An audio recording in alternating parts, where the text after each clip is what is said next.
बिस्मिल्लाहिर्रहमानिर्रहीम। अस्सलाम वालेकुम वरहमतुल्लाहि वबरकातुहू। मंच पर बैठे हुए उत्तर प्रदेश मजलिस इत्तेहादुल मुस्लिमीन के सदर मोहतरम जनाब शौकत अली साहब, मजलिस इत्तेहादुल मुस्लिमीन के प्रत्याशी वो मौजूदा विधायक मेरे भाई जनाब शाह आलम साहब और गुड्डू जमाली साहब, और मंच पर बैठे हुए तमाम सियासी नेता, मेरे जमात के रुफ़ा, मौज़िज़ हाज़रीन इकराम, मेरे गयूर नौजवान साथियों, आप तमाम का बेहद शुक्रिया कि आपने अपना कीमती वक्त निकालकर आज के इस मीटिंग में शिरकत की। और यकीनन इतनी बड़ी तादाद में, यह जो हज़ारों की तादाद में इंसानी सरों का समंदर नज़र आ रहा है, वो इस बात का पैगाम देता है कि इंशाअल्लाह ताला 7 मार्च के दिन आप तमाम लोग एक होकर मुत्तहिदा तौर पर एक शीशा पिलाई हुई दीवार की तरह आप जालिमों को शिकस्त देंगे, फ़िरक़ा परस्तों को शिकस्त देंगे, और इंशाअल्लाह यहाँ से आप गुड्डू जमाली साहब को दोबारा मुबारकपुर से अपना विधायक बनाएंगे। मेरे अजीज़ दोस्तों और बुजुर्गों, हमारे खमर कमाल साहब आजमगढ़ सदर के मजलिस के प्रत्याशी हैं, अब्दुल्ला साहब गोपालपुर से मजलिस के प्रत्याशी हैं, अब्दुल रहमान निज़ामाबाद से मजलिस के प्रत्याशी हैं, जावेद आलम दीदारगंज से हैं, पंकज मौर्य सकरी से हैं, और महेंद्र प्रताप सोनकर साहब जो जन अधिकार पार्टी बाबू सिंह कुशवाहा साहब की है, वो मोहम्मदाबाद से प्रत्याशी हैं। उनका निशान गैस का सिलेंडर है। हमारे जिला सदर नदीम साहब, विधानसभा सदर शाह आलम साहब, यूथ सेक्रेटरी अयाज अहमद साहब। मेरे अजीज़ दोस्तों और बुजुर्गों, मैं सबसे पहले मोहतरम जनाब शाह आलम साहब का और गुड्डू जमाली साहब का दिल की गहराइयों से शुक्रिया अदा करता हूँ कि उन्होंने मजलिस इत्तेहादुल मुस्लिमीन के उम्मीदवार बनने के लिए राज़ी हुए और उन्होंने मुबारकपुर की सरजमीन पर मजलिस इत्तेहादुल मुस्लिमीन के परचम को बुलंद किया। मैं उनको मुबारकबाद देता हूँ और उनका शुक्रिया भी अदा करता हूँ। मैं अल्लाह का शुक्र अदा करता हूँ कि अल्लाह सुब्हानहू व तआला ने अपने हबीब मोहम्मद मुस्तफ़ा सल्लल्लाहु अलैहि वसल्लम के सदक़े और तुफ़ैल में मुझे मुबारकपुर आने का मौका इनायत फरमाया। ये मेरी खुशकिस्मती है कि मैं मुबारकपुर के इस मुबारक सरजमीन पर आप जैसे मुबारक लोगों के दरमियान में खड़े होकर मुझे अपनी बात कहने का मौका मिल रहा है। मेरे अजीज़ दोस्तों और बुजुर्गों, मेरी इज़्ज़तदार माँ और बहनों, मैं आपको ये बताने आया हूँ कि गुड्डू जमाली साहब को जो टिकट काटा गया, वो सिर्फ उनका नहीं काटा गया बल्कि मुबारकपुर की जनता को धोखा दिया गया था। अभी मुबारकपुर की आवाम और जनता को इस नाइंसाफ़ी के खिलाफ, इस बेइज्जती के खिलाफ और आपके हक को लेने के लिए 7 मार्च के दिन आप तमाम को मुत्तहिदा तौर पर अपने वोट का इस्तेमाल पतन के निशान पर करना पड़ेगा। मेरे अजीज़ दोस्तों और बुजुर्गों, आप जानते हैं कि भारत हमारा वतन अजीज़ है और उत्तर प्रदेश की सियासत है, इसकी एक तल हकीकत यह है कि जब तक आपके पास आपका नेता नहीं होगा, आपकी आवाज़ को नहीं सुना जाएगा। अगर आज आप मुबारकपुर से और आजमगढ़ से उत्तर प्रदेश में जो आखिरी मरहले के चुनाव होने जा रहे हैं, यहाँ पर आप मजलिस के उम्मीदवारों को कामयाब करेंगे, तो ये कामयाबी आपकी होगी, क्योंकि आपकी सफ़ों से एक नेता निकलेगा। वो ये मुझसे सवाल कर सकता है कि मुबारकपुर को ओवैसी तुम आ रहे हो और गुड्डू जमाली के लिए वोट की बात कर रहे हो, क्या गुड्डू जमाली 2 मरतबा के विधायक नहीं है? हाँ, गुड्डू जमाली 2 मरतबा के विधायक है, मगर उस 2 मरतबा में और अब तीसरी मरतबा की कामयाबी जो होगी, उसमें जमीन आसमान का फर्क होगा। क्या फर्क होगा बताओ? क्या फर्क होगा? फर्क ये होगा कि 2 मरतबा गुड्डू जमाली को जिस पार्टी से वो वाबस्ता थे उनको रोका जाता था। आज जब गुड्डू जमाली आपकी दुआओं से, आपके आशीर्वाद से, वोट से कामयाब होगा, तो वो आपका नेता होगा, गरीबों का नेता होगा। ये फर्क है। ये आपका लीडर होगा और आपके दरमियान में खड़े होकर मैं जनाब गुड्डू जमाली साहब को कह रहा हूं कि जब अल्लाह और मुबारकपुर की जनता आपको अपने दुआओं से, मोहब्बत और वोट से कामयाब करेगी, तो गुड्डू जमाली साहब जब आप उत्तर प्रदेश की विधानसभा में जाएंगे, तो आप उस विधानसभा में मुबारकपुर उत्तर प्रदेश के गरीब, मजलूम, अति पिछड़ा, जिसको दबाया गया, कुचला गया, उनकी आवाज को आपको बुलंद करना पड़ेगा। उत्तर प्रदेश की विधानसभा को मजलूमों और कमजोरों की आवाज उठाना पड़ेगा। और मुझे यकीन है कि इंशाअल्लाह ताला गुड्डू जमाली मुबारकपुर की आवाम को शर्मिंदा नहीं करेंगे, बल्कि आपकी आवाज को उठाएंगे। तो अब आपको मालूम हो गया कि आप गुड्डू जमाली को जब वोट डालेंगे तो अपने नेता के लिए वोट डालेंगे। कल तक गुड्डू जमाली आपके पास आते थे तो किसी और नेता के बारे में आप उनको एक सत्ता देते थे। आज ये आपकी लड़ाई है, गुड्डू जमाली की लड़ाई नहीं है, ये आपको नेता बनने की लड़ाई है। मेरे अजीज दोस्तों और बुजुर्गों, ये मुबारकपुर की मुबारक सरजमीन जहां पर जामिअतुल अशरफिया है, जो 120 साल पहले उसको कायम किया गया, जहां पर तौहीद की शमा को रोशन किया गया, और उस तौहीद की शमा की रोशनी ना सिर्फ इस मुल्क में, ना सिर्फ बर्र-ए-सगीर में, बल्कि दुनिया के कोने कोने में मिसबाही पहुंचकर तौहीद की शमा को जला रहे हैं। मेरी खुशकिस्मती है कि मुबारकपुर में जामिया अरबिया अहयाउल उलूम, मदरसा अरबिया दारुल तालीम और मदरसा बाबुल इल्म भी है। मैं इन तमाम मुदर्रिस को सलाम करता हूँ, इनके तमाम जिम्मेदारों को सलाम करता हूँ। इनके बुजुर्गों को अगर मौका मिलेगा तो मैं बजाते खुद जाकर उनके हाथ को चूमूंगा और उनके हाथ को लेकर अपने सर पर रखूंगा। अगर वो इजाजत दे तो मैं इन उलमाओं की जूतियों को अपने सर पर उठाकर रखूंगा कि वो जो खिदमत अंजाम दे रहे हैं, उसको बयान करना भी अल्फाज करना काफी हो जाएंगे। मैं सिर्फ दुआ करता हूँ कि अल्लाह हमारे उलमाओं को, हमारे मुहद्दिसीन को, मुफ्तियों को अल्लाह सलामत रखे, अल्लाह उनके इल्म से और फैज़ जारी कराए। मेरे अजीज दोस्तों और बुजुर्गों, जो अहम बात आपके सामने मैं करना चाह रहा था कि इत्तेहाद मुत्तहिद रहिए। अगर गुड्डू जमाली को या मजलिस के प्रत्याशियों को कामयाब करना है तो आप तमाम को मुत्तहिद होना पड़ेगा, इत्तेहाद को मजबूत करना पड़ेगा। और याद रखिए हमारी इस बात को कि इत्तेहाद जिंदगी है, इत्तेहाद जिंदगी है और इंतजार मौत है। तो इत्तेहाद जिंदगी देता है और इंतजार मौत देता है। मैं आपको ये बताने भी आया हूं कि असदुद्दीन ओवैसी सरजमीन दखन से जरूर आया है, मगर मैं कोई आला परिवार या आला खानदान या कोई नवाब खानदान से निकल कर नहीं आया हूं। मेरे बुजुर्ग वकालत करते थे, आम आदमी थे, मेहनत और जुस्तजू की, कुर्बानियां दी, जेल की सोबतें बर्दाश्त की, जालिम हुकूमतों के जुल्म को बर्दाश्त किया, मुकाबला किया, हमने पुलिस के जुल्म का शिकार हुए। आज असदुद्दीन ओवैसी जो तुम्हारे दरमियान में मुबारकपुर में खड़े होकर मैं अपनी बात को रख रहा हूं। मेरा सियासी सफर आसान नहीं था, मुझे भी जेल जाना पड़ा। मैं कोई रईस ज़ादे का बेटा नहीं हूं, मैं एक गयूर मुसलमान का बेटा हूं। जिसने मुझे ये सिखाया कि हालात का समझौता नहीं करना, जिसने मुझे सिखाया कि सच्चाई को बयान करना, चाहे वो नमरूद का दरबार हो, चाहे फिरौन का दरबार हो, चाहे वक्त का हुक्मरान यजीद हो, मगर बात अपनी सच्चाई से करना। ये आज जो तुम्हारे सामने दीवाना खड़े होकर बोल रहा है, एक नहीं 4 5 मरतबा मुझे जेल को जाने का मौका मिला और हम 5 मरतबा हजरत पुलिस के दामाद बनकर जेल में थे। और हजरत पुलिस ने हमको 22 सितंबर 1999 को पुलिस ने हमारी विधानसभा में हमको मारा, पीका रोड पर गिराकर हमको मारा, हमारे सर पर ठाके लगे, हमारी पीठ और पैर खून से लहूलुहान हो गई। आज हमारा सफर आसान नहीं था।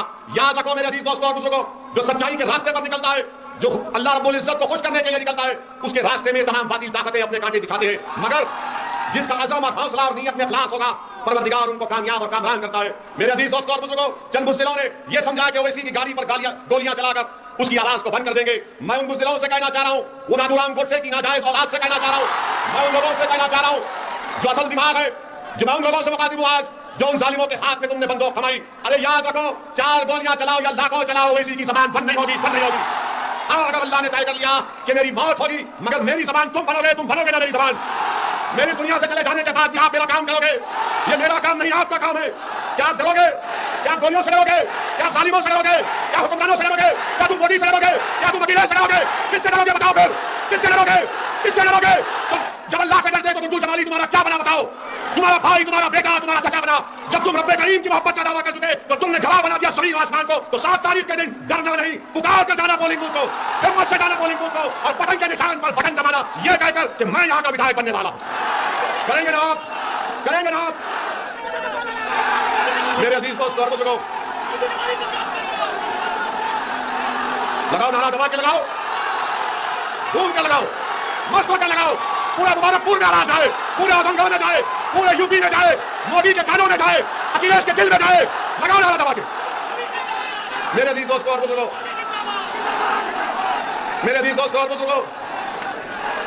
अब हमारी थोड़ी बात सुन लीजिए। मेरे अजीज दोस्तों और बुजुर्गों, हम आपको बता रहे थे कि कोई आपसे कहेगा हमारे जाने के बाद, कोई कहेगा कि अगर गुड्डू जमाली या मजलिस के 8-10 प्रत्याशी जीत जाएंगे, विधायक बन जाएंगे तो क्या होगा? आप उनको बताना, उनको आप पैगाम देना और जिसके दिलो दिमाग में ये बात है उन तक हमारी बात पहुंचा देना कि भारत की पार्लियामेंट में 540 की ऐवान है, जिसमें मजलिस इत्तेहादुल मुस्लिमीन के 2 सांसद हैं। कितने हैं? 2 हैं। और जब दोनों में से एक खड़े हो जाते हैं पार्लियामेंट में आपकी बात करने के लिए, आपके इंसाफ की बात करने के लिए, गरीब, मजलूम, अति पिछड़ा, दलित की बात करने के लिए, तो क्या होता है? हम जब खड़े हो जाते, जब दलित की बात करने के लिए, अंबेडकर के संविधान को बचाने की जब बात हम करते हैं, तो बीजेपी के 306 एमपी खड़े होकर ओवैसी को बोलते हैं बैठ जा। तो मालूम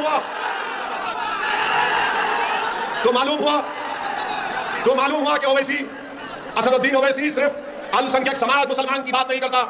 असदुद्दीन ओवैसी सिर्फ दलितों की या पिछड़ा आदिवासियों की बात नहीं करता। असदुद्दीन ओवैसी जो कमजोर है उसको ताकतवर बनाने की बात करता था और करता रहेगा। हमने कभी भी मजहब के नाम पर भेदभाव नहीं किया। मेरी कोई एक ऐसी तकरीर दिखा दो जहां पर मैंने किसी समाज या किसी मजहब के बारे में कहा मेरी लड़ाई संविधान बचाने की है। अगर जुल्म हमारे हिंदू भाई पर होगा तो मैं मुबारकपुर के हिंदू भाइयों से कहना चाह रहा हूं कि जिस तरह ओवैसी यहां खड़े होकर कह रहा है तुम पुकारो, मैं दौड़ता हुआ तुम्हारे साथ खड़ा होगा तुम्हारी लड़ाई लड़ने के लिए। अगर मुबारकपुर का दलित आवाज देगा कि ओवैसी आ जाओ, अंबेडकर के संविधान को बचाना है, अंबेडकर के मान और सम्मान को उठाना है, तो खुदा की कसम ओवैसी उस दलित परिवार के साथ खड़ा होकर लड़ाई लड़ेगा। इसीलिए जब 2019 में हैदराबाद की आवाम ने हमको 4थी मर्तबा रुकने पार्लियामान एमपी बनाया, तो हम जब हल्फ लेने के लिए गए तो बीजेपी के 300 एमपी नारा लगाना शुरू कर दिया। हमको देखकर हमने भारत के संविधान पर अल्लाह के नाम पर हल्फ लिया, उसके बाद हमने नारा लगाया जय भीम, तो बीजेपी के लोगों एमपी सन्नाटे में आ गए, जबान का डर लिए। बाद में हमसे पूछे ये तुम्हारे दिमाग में कैसा आता है? हमने कहा दिमाग में नहीं, हमारे दिल में बाबा साहब अम्बेडकर है। हमारी सोच और फिक्र में किसी से नफरत नहीं है। हम कमजोरों को मजबूत बनाना चाहते हैं, हम कमजोरों को ताकतवर बनाना चाहते हैं, जिस पर जुल्म हो रहा है उसके जुल्म को रोककर मजलूम को इंसाफ दिलाना चाहते हैं। यही लड़ाई मजलिस इत्तेहादुल मुस्लिमीन की है। मेरे भाई, आज का 2 मार्च का दिन मेरे लिए बहुत ही मुबारक दिन है कि आज मेरी जमात मजलिस इत्तेहादुल मुस्लिमीन के अहिया के 64 बरस हो चुके हैं। अल्हम्दुलिल्लाह। लोग आपसे पूछेंगे कि मजलिस ने हैदराबाद में क्या किया। हमारे पास हैदराबाद में मजलिस में 7 विधायक है, कोई मंत्री नहीं है, कभी सत्ता में नहीं कहना चाहेंगे, मगर हमने जिनसे वोट लिया उनके लिए हमने मेडिकल कॉलेज को कायम किया। कब कायम किया? 40 साल हो गए मेडिकल कॉलेज बनकर, इंजीनियरिंग कॉलेज बनकर, MBA, MCA, school of nursing, pharmacy, architecture college और 2-2 बड़े अस्पताल चलाते हैं जहां पर कम से कम पैसों में गरीबों का इलाज किया जाता है। और लोग फिर बोलेंगे ओवैसी के भाई अकबरुद्दीन की भाषण के बारे में बोलते हैं।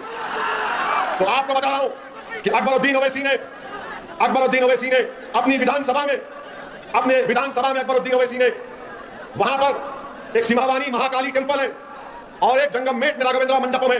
अकबरुद्दीन ओवैसी ने हमारे प्रदेश के मुख्यमंत्री से मिलकर इस मंदिर के हमारे हिंदू भाइयों से, सरकार से उन्होंने 4 मल्टीपर्पज फंक्शन हॉल सरकार से मंजूर करवाए। 2 मंदिरों के लिए 20 करोड़ सरकार ने मंजूर किए। ये हम पर इल्जाम लगाते हैं कि ओवैसी भड़काऊ भाषण देता है, मगर मेरे अजीज दोस्तों और बुजुर्गों, आज आपको बताएंगे कि हमारे जाने के बाद इब्लीस की औलाद आएगी। अबू जहल, अबू लहब की नाजायज औलाद आएगी। यजीद के मुर्दार दिल रखने वाले भी आएंगे और आकर बोलेंगे बीजेपी है, भाजपा है, उसको क्या करेंगे। तो आप क्या जवाब देंगे उन लोगों को?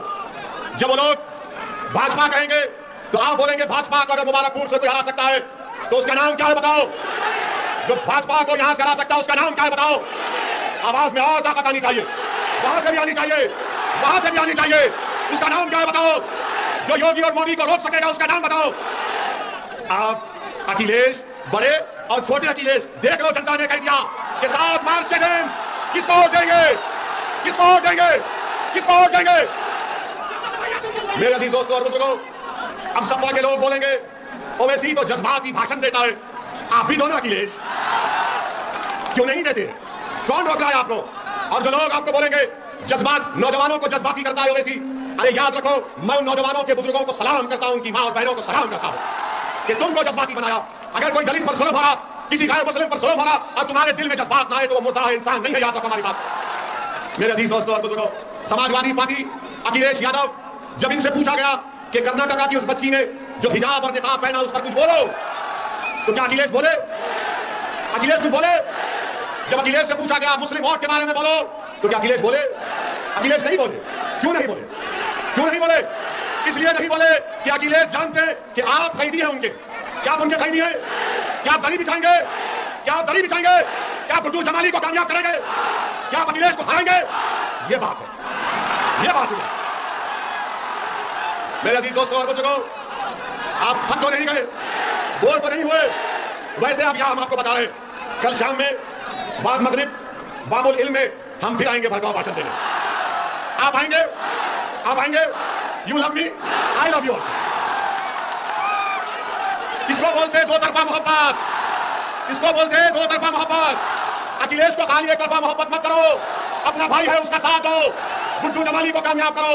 ये लड़ाई हमारी है, ये लड़ाई में आपको गुड्डू जमाली को कामयाब करना है। समाजवादी आपकी आवाज ना कभी थी ना है। और सुन लो सपा वालों, सुन लो सपा वालों, ओवैसी जब तक जिंदा रहेगा तुम्हारी नींदों को हराम करके रखूंगा इंशाअल्लाह। अब तुम मोदी योगी को डराकर हमारा वोट नहीं हासिल कर सकते। अब हम नेता बनाएंगे ना नेता, हम नेता बनाएंगे, मुबारकपुर को बेहतरीन बनाएंगे। और अगर कोई इंग्लिश आकर बोलता है, भाजपा का नाम लेता है, डराता है, तो क्या आप डरेंगे? और जब थोड़ा डर होगा तो उस कर्नाटका की बच्ची ने क्या नारा लगाया था जब बलवाइयों ने घेर लिया था उसको? क्या नारा लगाया था उस बच्ची ने? क्या नारा लगाया था उस बच्ची ने? क्या नारा लगाया था उस बच्ची ने? तो सुन लो भाजपाइयों, हम जब तक जिंदा रहेंगे दाढ़ी और टोपी पहनेंगे, हमारी बेटियां अगर चाहेंगी तो हिजाब और निकाब करेंगी, तो लगाओ जोरदार नारा, गुड्डू जमाली, गुड्डू जमाली। 7 तारीख को पतंग के निशान पर बटन दबाएंगे, 7 तारीख को पतंग के निशान पर बटन दबाएंगे, 7 तारीख को पतंग के निशान पर बटन दबाएंगे। अपने नेता को बनाएंगे, अपने नेता को बनाएंगे, अपनी आवाज को उत्तर प्रदेश में पहुंचाएंगे। अस्सलाम वालेकुम व रहमतुल्लाहि व बरकातहू।